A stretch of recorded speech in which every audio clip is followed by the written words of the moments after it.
In the lush green valleys of ancient Britain, the majesty of Boudica, queen of the Iceni, unfolds. She lived a peaceful and prosperous life by the side of her husband, King Prasutagus. But happiness was short-lived. Following the king's death, the Romans flagrantly violated their treaties. Roman officials seized their wealth and inflicted unforgivable atrocities upon the queen and her daughters. This was not just an attack on a royal family, but an assault on the dignity of an entire nation. In Boudica's eyes, the tears of grief had turned into a burning fire of vengeance. She gathered the tribal chieftains, declaring an uprising that would shake the empire.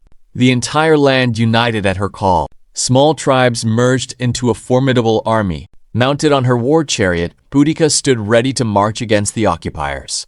A legend was about to be written, one that would tremble the very foundations of the Roman Empire.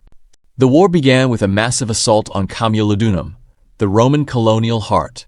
Roman legions were caught off guard by the sheer ferocity of the unified tribes. Boudica's army burned the symbols of Roman oppression to the ground. Next, the target was Londinium, the emerging hub of Roman power. Suetonius Paulinus, the Roman governor, retreated, leaving the city to its fate. The city was engulfed in flames, marking one of the darkest days for Roman Britain. Boudica led her forces with unmatched courage, striking fear into the hearts of the Romans.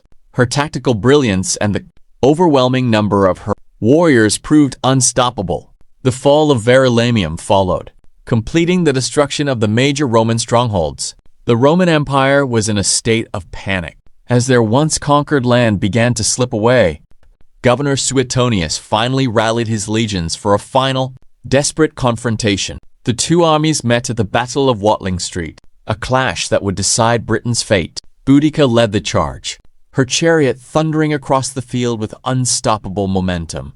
But Roman discipline and superior tactics began to turn the tide of the war. Despite the sheer numbers of the tribes, the Romans held their ground with cold precision. Chaos erupted as the tribal forces were pushed back by the relentless Roman steel. Boudica refused to surrender, rallying her fighters for one final heroic push. The odds grew impossible, and the strength of the rebellion began to falter.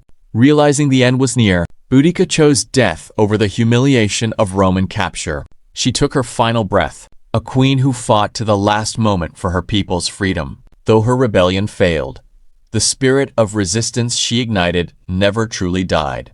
The Romans were shaken, and for centuries, they feared the power of the British tribes. Generations passed, and Boudica's name transformed from an enemy of Rome to a symbol of courage. In the hearts of the people, she became the eternal defender of British soil. Her struggle for justice against an occupying force echoes throughout history. Today, she stands immortalized in bronze near the heart of London. Her statue watches over the Thames, a reminder of a queen who defied an empire. She is celebrated as a pioneer of female leadership and strength. The story of the Iceni queen remains one of the most powerful tales of bravery ever told. Boudica, the legend, who proved that courage can challenge even the greatest empires.